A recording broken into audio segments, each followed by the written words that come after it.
प्रधानमंत्री नरेंद्र मोदी ने गोरखपुर की रैली में समाजवादी पार्टी की लाल टोपी पर हमला किया तो आम आदमी पार्टी सांसद संजय सिंह ने एक और फोटो ट्वीट कर दी है प्रधानमंत्री की। है संजय जी, आप एक और बयान का जवाब एक आप फोटो से दे रहे हैं।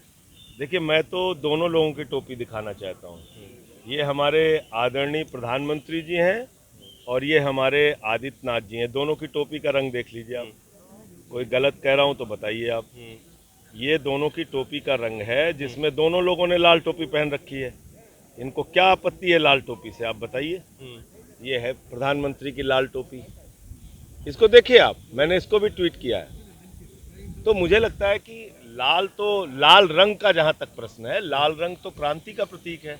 पूरी दुनिया में क्रांति करने वाले लोगों ने लाल रंग लेके क्रांति की और हमारे देश के लाल किले के लिए भी रेड फोर्ट कहा जाता है, लाल किला कहा जाता है, जहां से हमारे प्रधानमंत्री जी भाषण देते हैं। तो मुझे तो डर है कि कहीं अगली बार उसका नाम बदल के काला किला ना कर दें, तो हम लोगों को 15 अगस्त को भाषण काला किला पे सुनने जाना पड़ेगा। मुझे लगता है बुनियादी मुद्दा उत्तर प्रदेश में क्या है उस पर बात करनी चाहिए। बुनियादी मुद्दा है 25 लाख नौजवानों को टीईटी की परीक्षा में पेपर लीक होने की वजह से उनकी जिंदगी बर्बाद हो गई।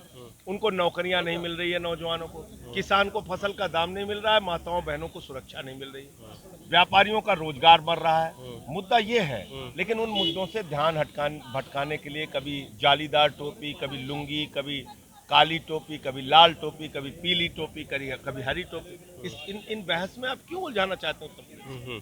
लेकिन सवाल ये भी उठ रहा था कि प्रधानमंत्री ने हमला किया था समाजवादी पार्टी और उनकी लाल टोपी पर। जवाब जो है आप मुझे एक चीज बताइए कि क्या प्रधानमंत्री का ऑफिशियल हैंडल वो किसी पार्टी का हैंडल है? प्रधानमंत्री का ऑफिशियल हैंडल इस देश के, भारत के सरकार के प्रधानमंत्री का हैंडल है। वो ट्विटर हैंडल से अगर एक ट्वीट आप करते हैं जिसमें लाल टोपी और रेड अलर्ट और आतंकवादियों को छुड़ाने वाले और पता नहीं क्या क्या लिखते हैं, पहली बात तो ये प्रधानमंत्री की गरिमा के खिलाफ है।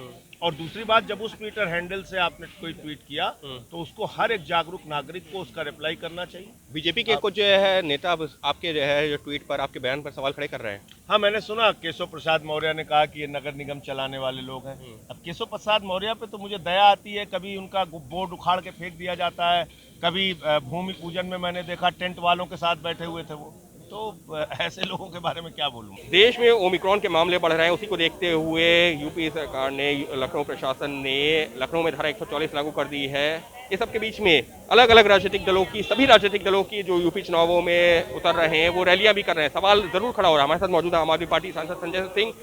ये भी जो यूपी चुनावों में ताल ठोक रहे हैं इनकी पार्टी। संजय जी, धारा 144 लागू हो गई है, कोरोना के मामले बढ़ रहे हैं, लेकिन रैलियां तो आप सब लोग कर रहे हैं। देखिए, आज तो आदित्यनाथ जी खुद शायद मथुरा में हैं, तो कल प्रधानमंत्री जी गोरखपुर में थे। तो अगर ऐसी बात है, ऐसा संकट आने का संकेत है, तो प्रधानमंत्री और मुख्यमंत्री को पहले नज़ीर पेश करनी चाहिए।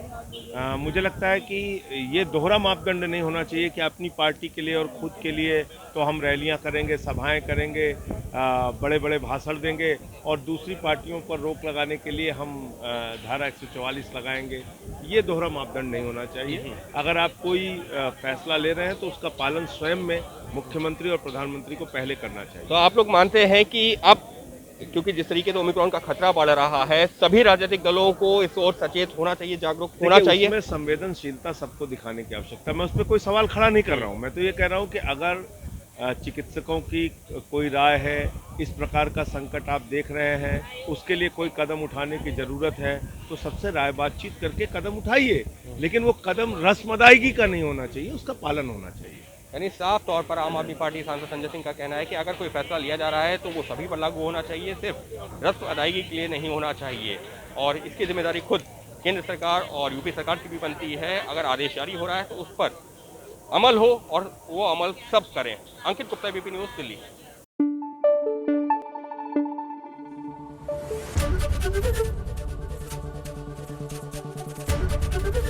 एबीपी न्यूज़ आपको रखे आगे।